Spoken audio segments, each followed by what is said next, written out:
first lecture in the morning, I talked about some of the issues concerning how you design studies from perspective of what measures you use and selection bias and some of the other areas. This afternoon, I'm going to talk a little bit more about the detail of how you design questionnaires, the kind of the pitfalls that you can run into. Because often it's the design of questionnaires and the design of a protocol that determines what your end product is. And I always tell people work backwards. Always think about what it is that your deliverables are and really work backwards. Because you can always tell if something is done the other way around, where people don't really know quite where they're heading, and they don't collect the data properly, or they don't have the right variables collected in order to analyze the data. So these are kind of things that go hand in hand. Very, very important that you always do have that big picture of where you're going to end up at the end of the day. A classic example is if you collect data as a categorical measurement and you want to look at mean differences over time in something like BMI, but you collect the BMI in categories of less than 30 to 31 to something. How are you going to deal with that after the fact? You simply can't. And that's where statisticians and analysis analysts really need to sit down at the very beginning of any study that gets developed and be a key member at that design stage of the study. Because we really have to know what elements are necessary. And I kind of learned this in one of my first jobs when I worked for Roche Pharmaceutical Company. And yeah, I had to sit in these meetings that would just every day we would sit for 6 weeks to probably 3 months sometimes, designing case report forms. And I said, well, I'm a statistician, why am I in here? And I kind of, after a while, when I was really young, I thought it was just really boring. Now, I volunteered to sit in on kind of meetings like that because I know it's so important that if you don't have your case report form designed properly, it's a big headache on the other end. And it's also a waste of money. You really, really need to think about, not asking the same thing 5 times. And this is where I admire some of this psychometric data analysis, because the folks over in psychometrics, their toolkit really has given them skills to narrow down items on a questionnaire. A lot of statisticians don't learn these skills in graduate school. We kind of have a cursory course in multivariate analysis, but we don't really know how to apply it in practice, how to really take a 200 questionnaire survey or something and narrow it down to something that's really useful, and how to revalidate it for a different population. And that's a kind of a issue as well. That one is that you try to find the most parsimonious set of questions so you don't have redundancy in a questionnaire. But also it's important that that questionnaire, even though it's validated somewhere else, it may not be validated in the population that you're applying it to. And that's often the case when you're dealing with health disparities. I work in Hawaii on a lot of projects still, and there it's so critical that we really think about how we modify and adapt questionnaires, because very few off-the-shelf questionnaires, even if they're validated in the best places in the country, they aren't really applicable to a different population of the data. So it's extremely important to kind of think through these things in advance, carefully develop your study design instruments, put your time and effort at that front end, otherwise it will be a headache and nightmare at the other end.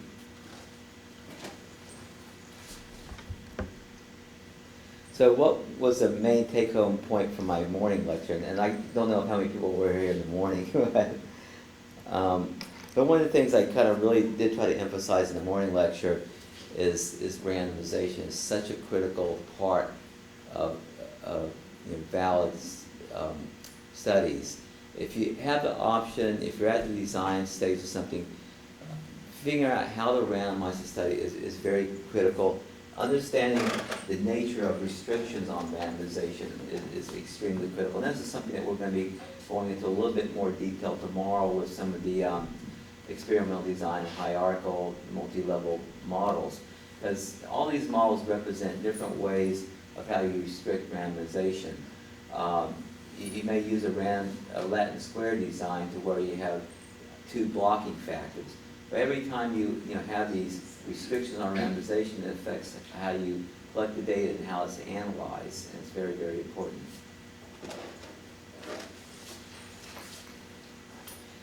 And I always like to show this slide is that nothing will fix stupidity, no matter how fancy your statistical methods are.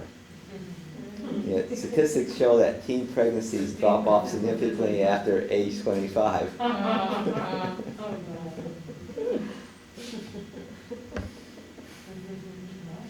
Let's skip down here a little bit.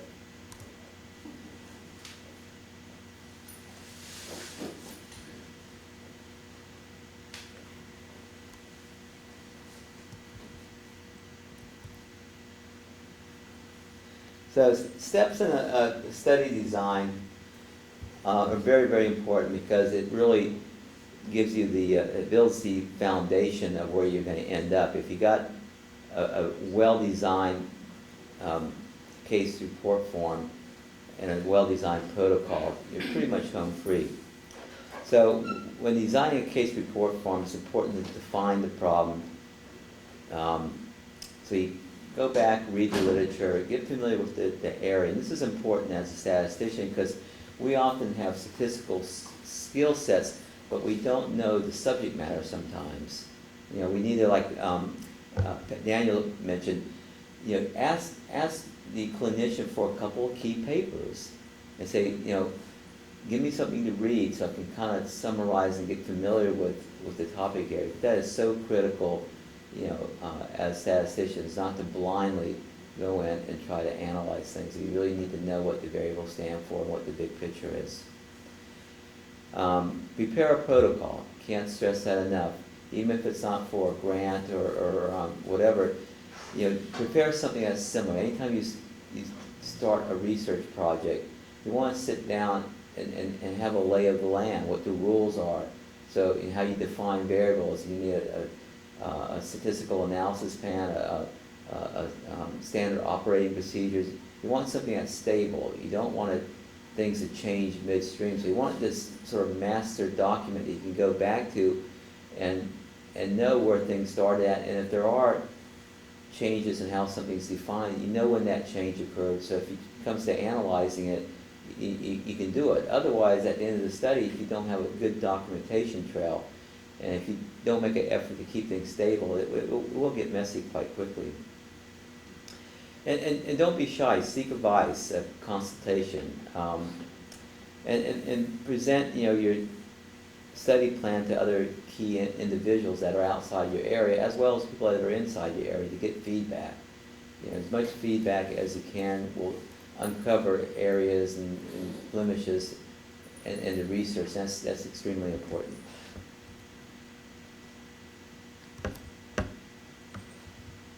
Define the problem. State the problem in clear terms, answerable questions. Express questions in quantitative terms, noting exactly what's being measured. Avoid diffuse and vague and overly broad terms. Clear writing is so important. Whether it's you're helping to write parts of the protocol or parts of a manuscript. In addition to the statistics section, it's important to keep things simple. If people can't follow and understand what it is that you have analyzed, it really is not going to go very far. You can fool some of the people some of the time, but eventually it catches up. Keep things simple. Don't be too ambitious. That's one of the key words that I use when I'm reviewing grants, and also as an editor of journals. The paper's too ambitious, the grant's too ambitious. Trying to do too many things. Can't do it in the time frame, can't do it with the amount of money. You don't have the resources. you're trying to do a very complex statistical design, but maybe you have you don't have a card-carrying statistician on a study. There's a lot of things that fall into that overly ambitious, but that's one of the kisses of death at NIH. If you see that word overly ambitious, you're basically dead in the water. So kind of keep things simple. Remember that medical science usually progresses gradually and by very, very small steps. Now I want to kind of go through some examples here of a vaguely stated goal. For instance, elucidate the role of psychological factors in heart disease. So you're a grant reviewer, and this is one of your specific aims. Well, it sort of sounds like you're saying something, right? You're trying to find something. But think through this a little bit more. Why is this a really bad specific aim? Specific? Yeah. Very, very vague.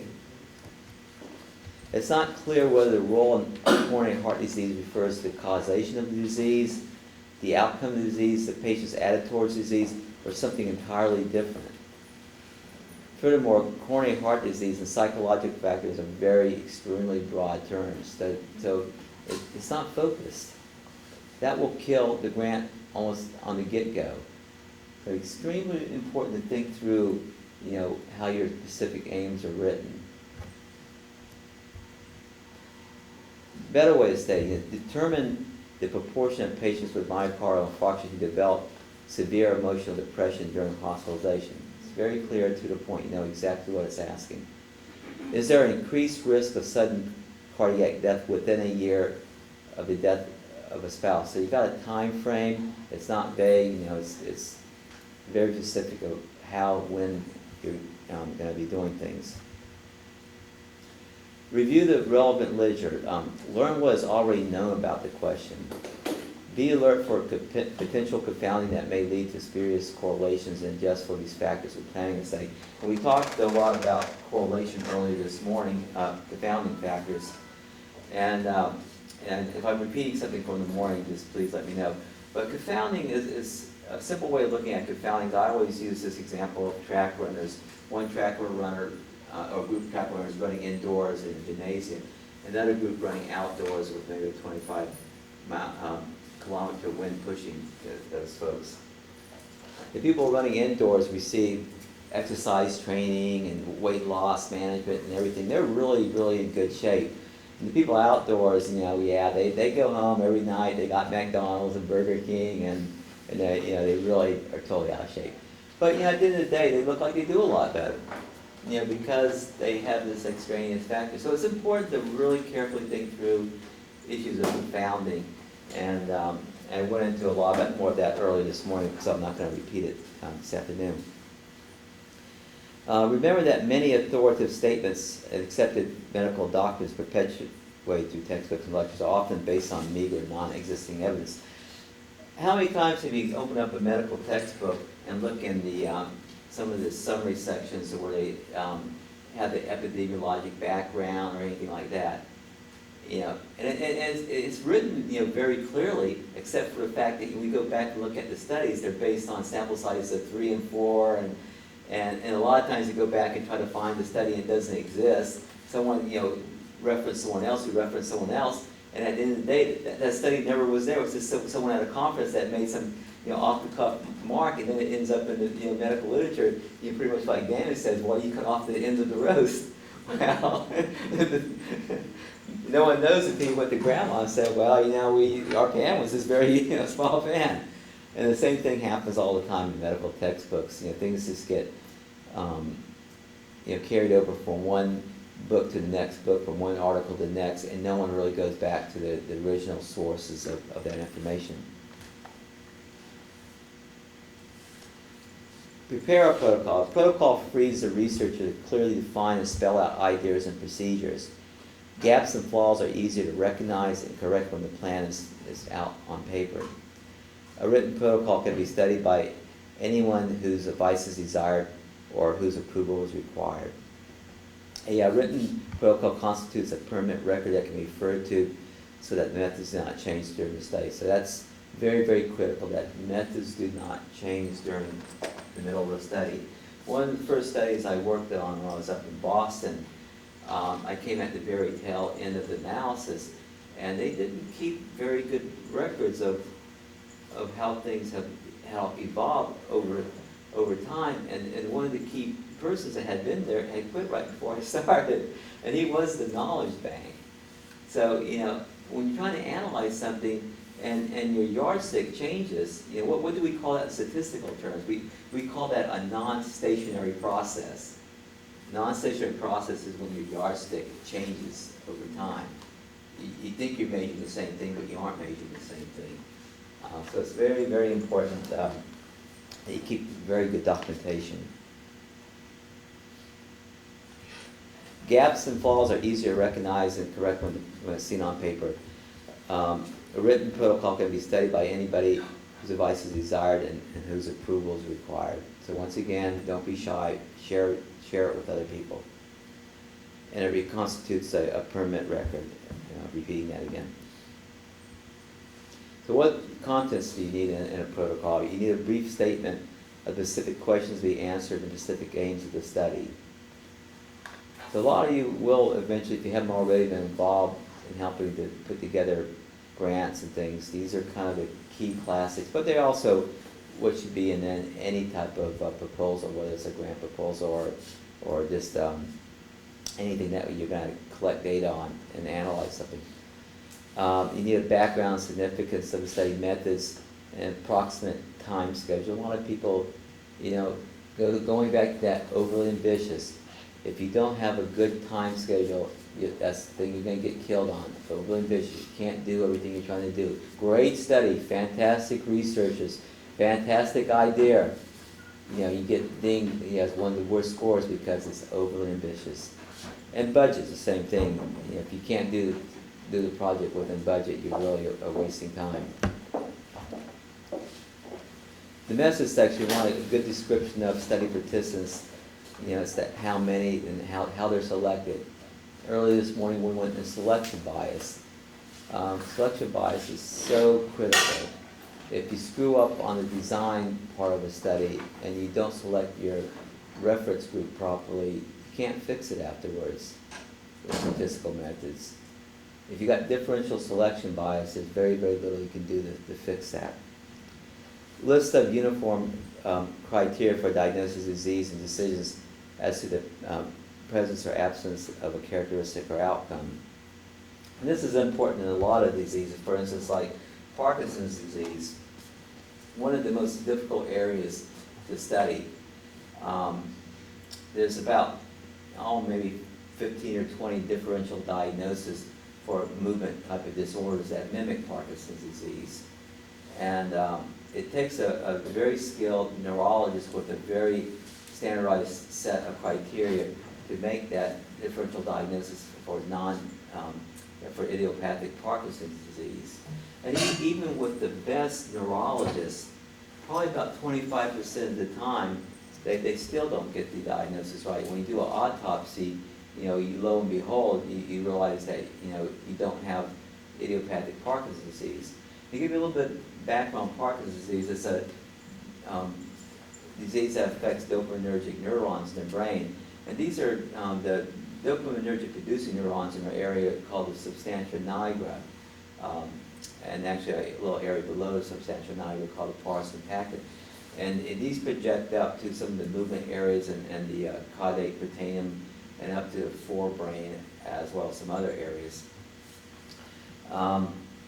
Idiopathic Parkinson's disease refers, to when the damage is localized to a certain part of that brainstem area, and also the affected caudate areas.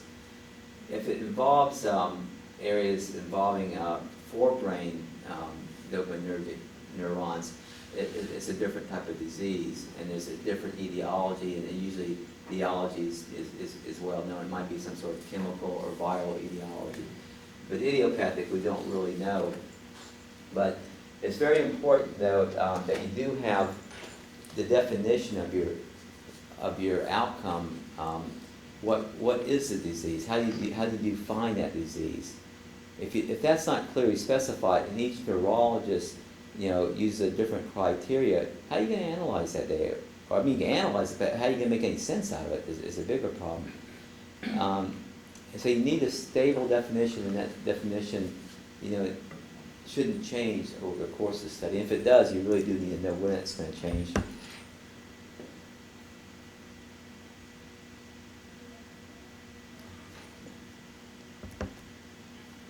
Now, mock-up tables work backwards.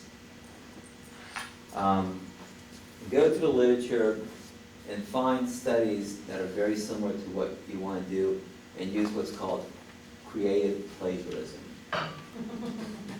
One of the most important words you can learn in our business. Creative plagiarism. What does that mean? That means you find another study, you look at their tables, and you clone those tables. Because they probably put a lot of work into those if it's in a very, very good study. You obviously don't copy the written text and copy other things, but it's fair game to have a template that you can start from. Don't reinvent the wheel 10 times. If you want to be a successful businessman or woman, what do? You go to a business and say, hey, can I intern with you for a couple weeks? I want to find out how you do things, how you set up your accounting system, how do you order things, how do you do this, how do you do that. Now when you do that, you're not going to go to someone who just declared bankruptcy 3 months ago. You go to someone that's successful, that is good at what they have done. Same thing with research. You go to someone that's successful. Go to a top journal and see how they do it. Don't go to some second-rate journal off in Siberia or somewhere and expect if you copy them, things are going to be good. If you're in a dysfunctional relationship, the last place you want to go is to a meeting with other dysfunctional relationships. You want to go to somewhere where there's healthy people. Now, I always in kind of I'm sort of like Daniel. I'm also a kind of a country preacher at times.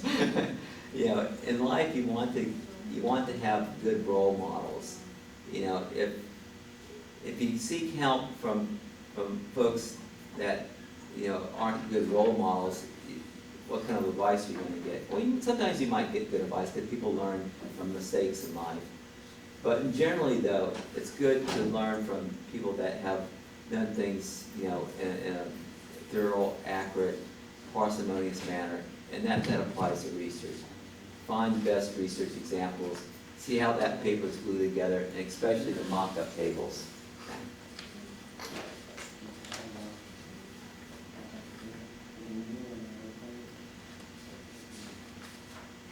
So in addition to having mock-up tables, you want to provide a copy of case report forms in the appendix.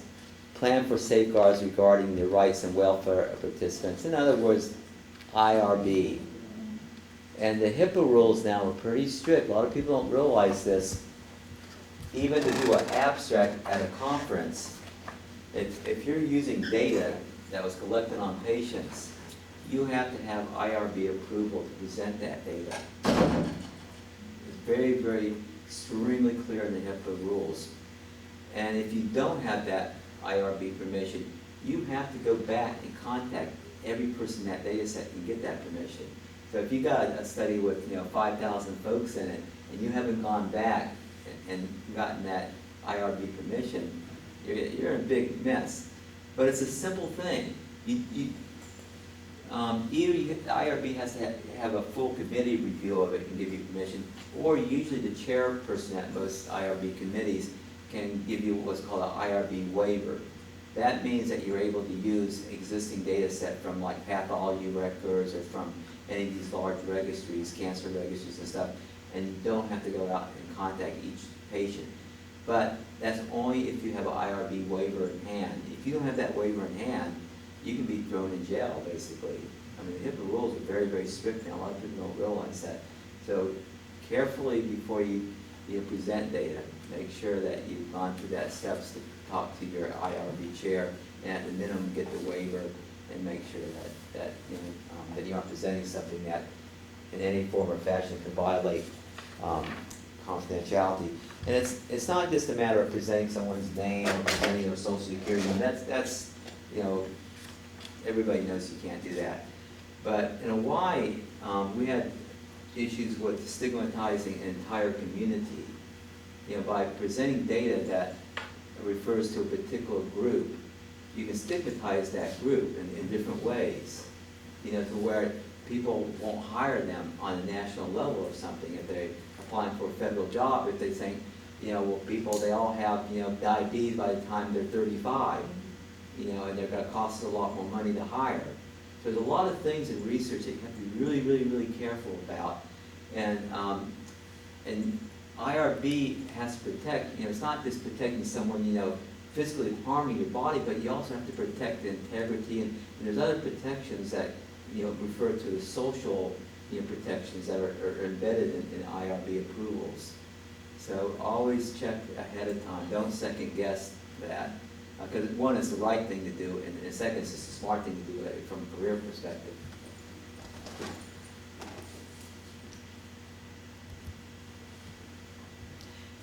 Consultation. Many potential problems and difficulties will be spotted by a knowledgeable person reviewing the protocol. And once again, ask for help. Consult experienced investigators in various disciplines, you know, clinician, epidemiologists, biostatisticians, application programmer. Yes, your applications programmer. The person that's hiding in the dark room with the lights turned off at, you know, 3 o'clock in the morning. That person is going to save your butt, you know, because they know how everything's glued together. They are the glue, the backbone. So if there's someone that you need to know more than anything else, you need to know your statistician, but more importantly, you need to know your data programmer, your applications programmer. Because how that database is glued together, knowing where things are, that person's going to know where everything is. You can go and say, hey, I need to know if this variable is, or how was that variable collected. They're going to know that information. Because in the middle of the night, they're the ones who you know, spent hours and hours trying to set up that database. So they're very familiar with it. They're what we call the people down in the trenches.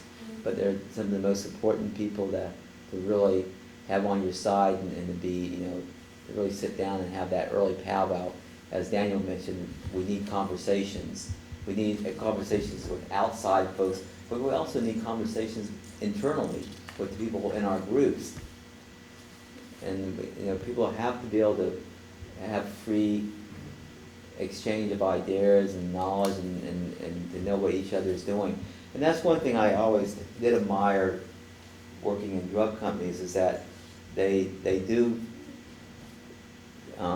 force you to spend a lot of time, you know, designing things in meetings. You're sitting there next to a physician, next to a nurse, your clinical data coordinator. They're all in the room together when you set up and trying to design a case report for form or the protocol of the study. But they all bring a certain puzzle piece to the table that's very, very critical. And when you're doing clinical trials, you know, asking a question in the wrong way so you can analyze, that can translate into a tremendous amount of money. Your average phase 3 clinical trial today can run you up to $30 to $35 million. So you take the number of questions that you're asking or the bits of information that you're collecting and take $30 million and divide by it, and you realize that, you know, each one of those questions are expensive. You know, and if you waste time, you know, because you can't analyze it or can't do anything with that, or you're just asking duplicate information, it really is not a good way of doing it. Revise your protocol, take into account the suggestions of consultants. Very, very important. Receive valuable practical suggestions and assistance. Gain introductions to physicians who may permit the study of their patients. Learn of similar or related research to avoid duplication. You got a great study, a great idea. The only problem is, you know, you published it 2 years ago. Yeah. So what good's that going to do? You know, really make sure that you do a very, very good literature search and don't duplicate something that's already out there. You know, and there's a lot of stuff out there, I mean, a whole lot of stuff, so you really have to be careful on how you do literature searches. Make sure that you cover all your bases and all you know, because, you know, when I'm reviewing grants, you know, that's the thing that's going to kill it more than anything else is say, yeah, the research isn't novel. Yeah, it's not novel, it's already been done. And you'll get that. That's the two key things you'll get on grant applications. Research, nothing new here, or it's too ambitious. There's two words that you don't want to hear when you know, applying for a grant. Case report forms. The data must be recorded in a systematic and orderly manner. Use standardized forms. A question? Is it okay? Yeah. I'm just wondering your opinion. I totally agree that research has to be novel, but at the same time, us being from a minority population that has been understudied in many research areas, one of the arguments we also bring to the table is the lack of studies in Hispanics, in Puerto Ricans, how genetic admixture may play a role. So I was just wondering your opinion regarding that aspect. Well, you answer your question, it's novel because you're applying it to a different population. You know, that's novel. It's when you're doing a study and the same study virtually has been done somewhere else. You know, if you aren't talking to people who are from El Paso, they just did it exactly the same study that you want to do. You know, in the Hispanic population, then it's not novel, obviously. But that's not where we're referring to novel. I mean, it's when, you know, and that is a little bit about art. You know, is figuring out how to modify and adapt things that are already out there. Because I mean, let's get real. I mean, you know, there's only so many new ideas in this world that materialize. And you have to find ways to kind of recycle things. That's the reality of it. So careful attention must be given to the preparation of a form, and it'll save the investigator, you know, a lot of trouble and grief later on. Each page of each form should provide space for identification of the participant. You want, you know, a coded ID number, as Daniel was mentioned. You know, if you got this pre-post design and you don't have any way of linking the pre and the post, you know, how are you going to analyze it? When recording quantitative information, specified spaces or boxes should be designated so that the same digit, for example, ones, tens, or hundreds, that they're entered into the same space in the form, and the location of the decimal place is uniform. So it's like, you know, these things to where you're typing in on an online form, you're trying to pay for something. And you're typing in the amount of money that you need to pay for something. You know, if you look at those forms, they always design them so you can't, you know, accidentally type in an extra 0 or 2 in there and get your credit card charged for, you know, $10,000 more than what the $10 you know, book you're trying to buy. You know, same thing with these things. You know, want to make sure that, you know, you got the right number of spaces and things. Zeros should be entered to the left of small numbers. Adequate spaces should be provided for all possible values of any particular measurement and for recording that the value is unknown. So you need to know how to determine an unknown value, and you got to be careful on how you do that too.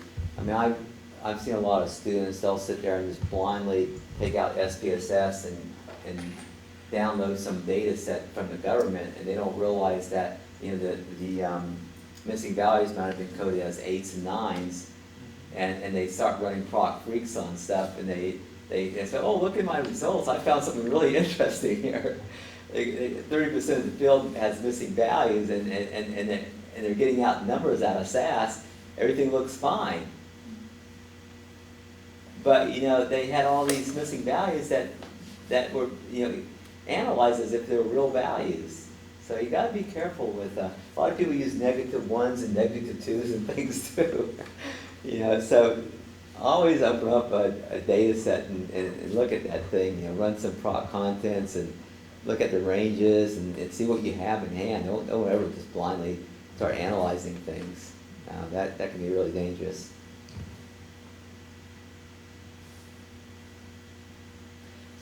Special instructions for recording each measurement should be located on the form itself or in an accompanying manual. And I can't tell you how many times that I've seen data entry screens that, basically you have to have a code book or something right next to you sitting down to enter the stuff in.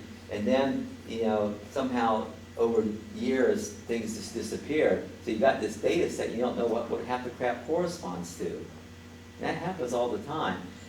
Design your data entry screens so the information or how you're going to analyze that, the levels of the variable, everything is contained somewhere in that data set. Even if it's in a supplemental part of that data entry, data set, system. But you want to have it somewhere electronically to where it's paired together, that never gets separated. That's just a smart thing to do because things just happen over time. People quit, people die, people get divorced, people have mental illness, you name it. I've seen it, even when I was working in Boston once, our data system got hit by lightning, One of my coworkers went to turn on her computer and the thing just went poof in front of her. I don't know if you ever had lightning hit your house before, but your monitors, they'll charge up and then they'll actually explode when you turn them on afterwards. So it's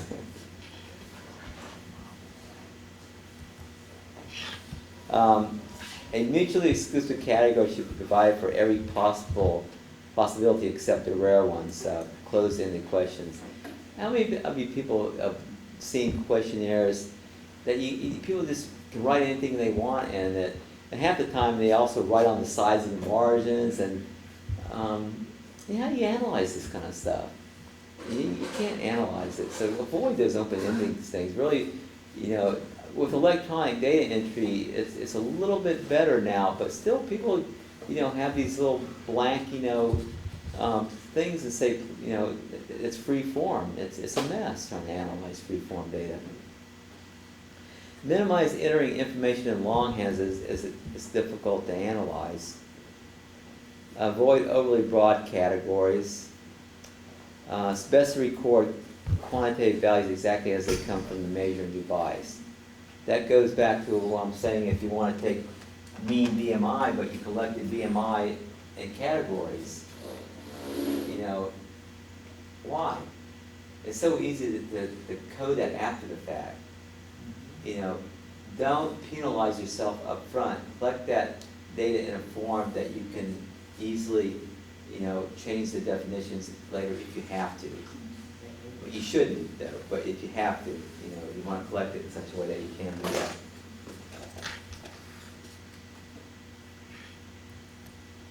So let's give you some examples of funny case report form things.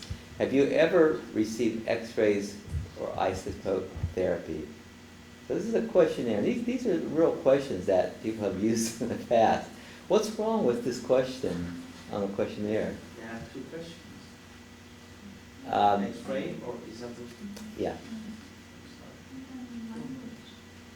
Language, no laboratory knows what it is. That's also exactly. Pregnant woman, they're very concerned about standing in front of a microwave. A lot of people consider microwaves to be radiation. The definition is very vague there. Subject may misinterpret questions to mean x-rays. It might be every time you go into a dentist to get your teeth x-rayed. The question was sort of intended to mean that you got cancer therapy and some sort of radiation therapy or something like that. But, because of how it was worded, people could answer it in all types of ways. What's wrong with this question? Weight.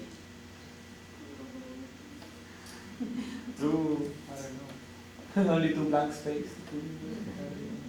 Yeah, I worked in Hawaii. In Hawaii, we have people that are so overweight you can't fit them through the door to come in for the examination. So we had to go out and buy these scales that you use sometimes on the farms, where your outdoor scales. If you're more than 99 kilograms, Yeah, you got something like this. How are you going to answer it? This is an online questionnaire. You can't answer it. So, maybe you're going along for the first month and then, you don't have any outlier, but then you get that one overweight person, what are you gonna do? Because it's hardwired, so. But here, obviously, you have a lot of people that weigh more than 100 kilograms, especially a lot of the kind of health disparities research that focuses on diabetes and obesity. You're going to have a lot of people that are overweight. Similarly, what's wrong with this? I don't know, 4 digits for height and kilograms. Yeah, fourth digit's never needed, and so you're asking for trouble when you got an unnecessary digit there, because people are always going to put something in there by accident or whatever. Also, if you're measuring height, it's not in kilograms. And then also, people may try to use decimal places thinking, well, why do they got so many spaces? And maybe I'm supposed to use a decimal place when you really aren't supposed to. And then when the data entry person puts it in, they ignore the decimal place. That kind of stuff happens all the time. How many hours on average do you use your microwave oven per day? 0 to 5, 5 to 10, 10 to 15, or 15 or more? Overlapping of categories. And I don't know if anyone will have their microwave more than 5 hours. That's right. It's overlapping. It's like, everyone will fall in the 0 category. Yeah. Yes. One of my my graduate advisor at Stanford, who was fairly famous, and he was a physician, and when he was really, really young, when they originally set up a lot of the Kaiser questionnaires, there was 1 or 2 overlapping categories in there that just got carried over for years and years, and you couldn't analyze the stuff. And it was, unfortunately, they didn't know what to do, so they just kept asking it the same way. So this is a common mistake, and it's people that don't work with data all the time. They make these kind of mistakes very easily. This is why, your data people need to be involved at the very, very get-go of designing any instrument. How many hours on average do you use your microwave oven? Well, it's too broad. It's impossible to distinguish occasional use from 5-hour daily use. Also, almost all the participants will fall in the 0 to 5-hour category. So how many people, use a microwave 15 or more hours per day? I don't know what kind of stuff you guys cook, but my popcorn usually gets toasted in a couple minutes. It also assumes that you have a microwave. Yeah. And once again, the overlapping categories. Have your menstrual periods stopped yet? Every month. Yet is kind of. It doesn't address where someone's had a bilateral oophorectomy. In other words, the ovaries have been removed. So don't make assumptions that may not necessarily be true for your study population. Do your menstrual cycles come at reasonably regular intervals? Yeah. Yeah, it's very, very ambiguous. Oops. Are you currently single, separated, married, widowed, or divorced? People will be single and separated, single and divorced. Should be never married. Yeah, many divorced, separated, or widowed persons also consider themselves to be single. We haven't all kind of question. And even so many Because people will there are, consider themselves. kind of categories issue. Yeah. Yeah. No, I mean, these things they're very common, but when it comes down to analyzing things, how do you deal with it after the fact? You got misclassification. And now, the lucky thing with a misclassified example like this, if it, usually it's going to be misclassified in both, your comparison and your reference group. So, it's just going to make your sample size dilute your power, basically. But if it's differential, then you got big problems. This is always my favorite. How is heat delivered to your home?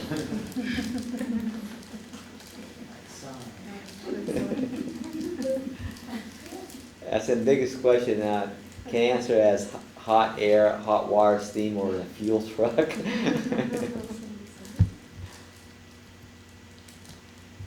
Do you bring up phlegm when you cough? 2 questions, right? What if you don't cough? Or an answer of no may mean that the respondent does not cough, or it may mean that when he does, he or she does cough, no phlegm is brought up. So you've got to be careful about multiple questions in one.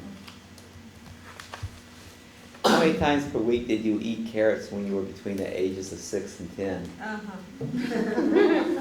I guarantee if you put this questionnaire, out there, 99% of the people will answer it. Answer in real time, but not for. They'll provide an answer. Now the question is the answer, useful in any form or fact? No one remembers how many. That's an absurd question, but people will answer it though. So you have to carefully think through your questions. Just because you have answers doesn't mean that you should analyze the data. When you can't go camping, do you sleep in a camper, trailer, or tent? It's limiting the options. Huh? It is limiting the options. Yeah, exactly. No category provided for sleeping in the open air. Have you had any infectious diseases in the past year, such as mononucleosis?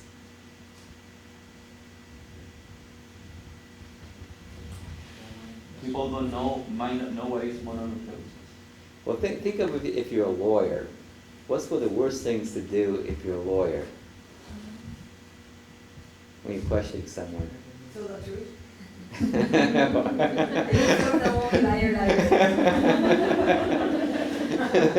You got me there. Well, it's called leading questions. You never want to have leading questions. The judge will come back and say, hey, that's a leading question. You can't do that. Same thing here. A respondent will only focus on mononucleosis. How tall are you? Seems like a simple question. Yeah, it was a very tall, small. Yeah, it was an open-ended question. You haven't specified anything, no degree of accuracy. So, data management issues. You want to be able to create custom data entry screens. That's kind of important in this day and age. You want to minimize paper as much as you can. Enter the stuff in. Have built-in range checks, cross-field validation checks. If you know what those are, that's like you come into a study and you enter your entry date is before you were born. So you want to be able to flag that, but it's not a simple outlier check because you have to compare 2 fields, and a lot of packages, data entry packages, can't do cross-field validation checks. Some can. SAS can do it when you enter your data, and Oracle, can do cross-field validation checks, but a lot of your other packages can't do it necessarily. FileMaker Pro can, but you have to pull down a separate dialog box each time you want to do it. It's like an SQL language that you can do it in FileMaker Pro. But I'm not sure if Access can or not. I'll have to look that up. Can Access do it? Yeah.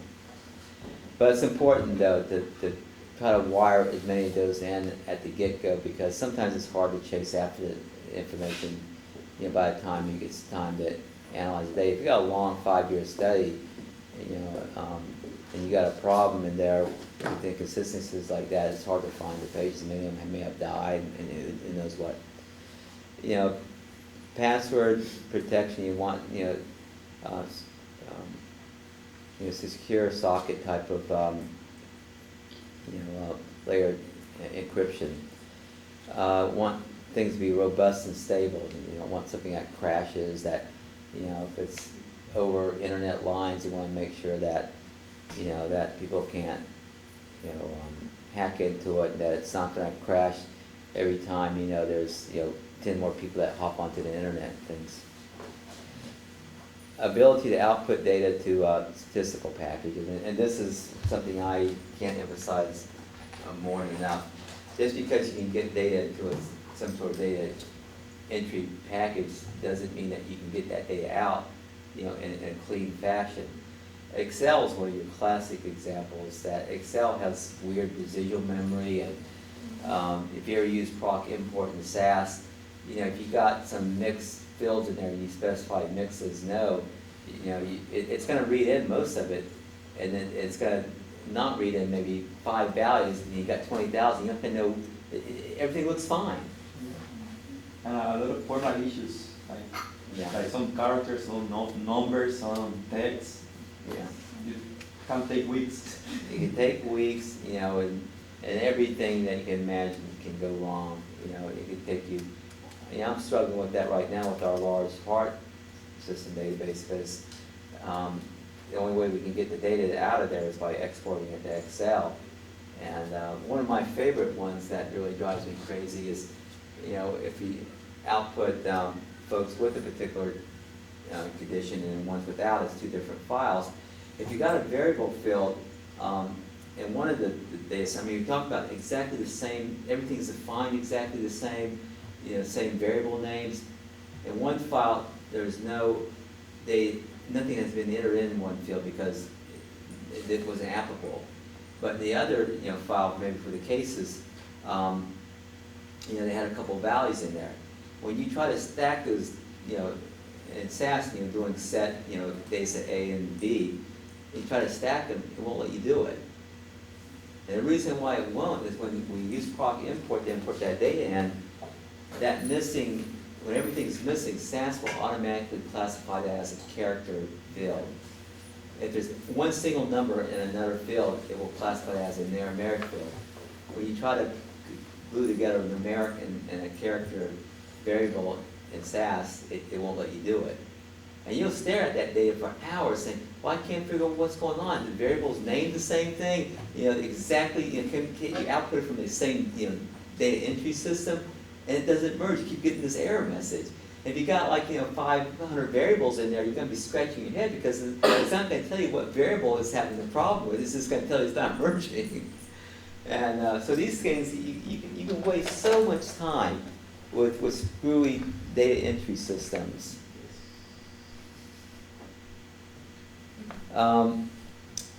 It's nice to be able to allow simultaneous users, so you got the proper locking mechanisms. So you don't want someone being able to work in the same record, at the same record level at the same time. Because you have to have some sort of validity of how people enter in things. If you got multiple users, there has to be some sort of pecking order of rights to how you go in there and able to modify a file. It's good to have navigation buttons so you can kind of move around backwards and forwards and sideways and up and down and whatnot. And graphics capabilities. It's always nice to have some diagnostic tools in there that you can kind of graph things out and see how the data, get some basic data statistics. That often can go a long ways to help you kind of tighten up and clean up the data as you're collecting it.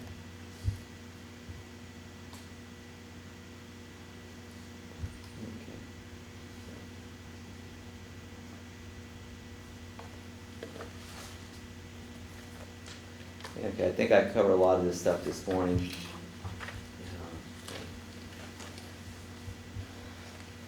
I kind of want to go ahead and probably end up a little bit early and take some questions, but I want to show you one last thing that I always find to be quite humorous. If I can find it here.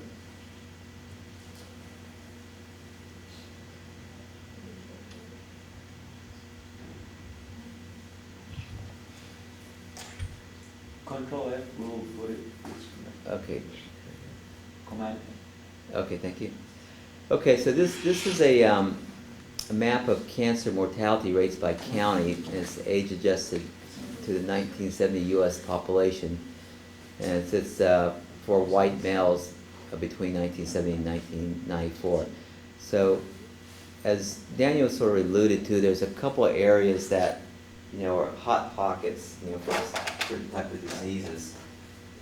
Cancer and obesity also have these same sort of patterns. We've got this East Coast effect, and you've got this cancer effect right along in here, and then you've got little hot spots in different places, but you kind of have this Appalachian thing right in here somewhere. But mostly it's just East Coast of the Mississippi Basin. Bad areas for just about everything that, if you talk about health disparities, you see a lot of this same type of mapping.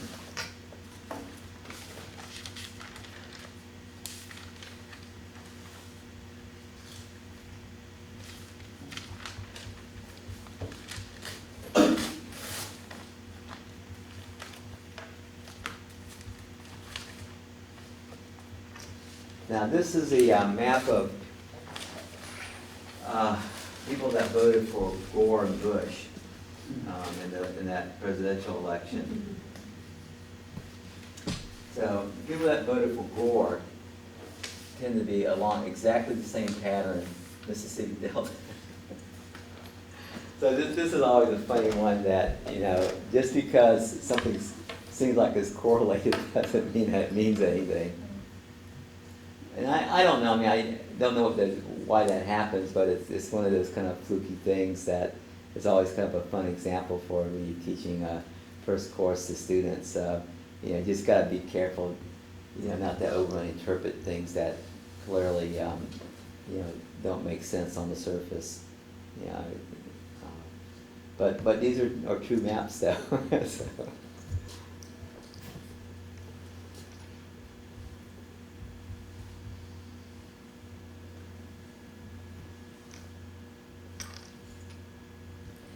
I think that's kind of pretty much what I was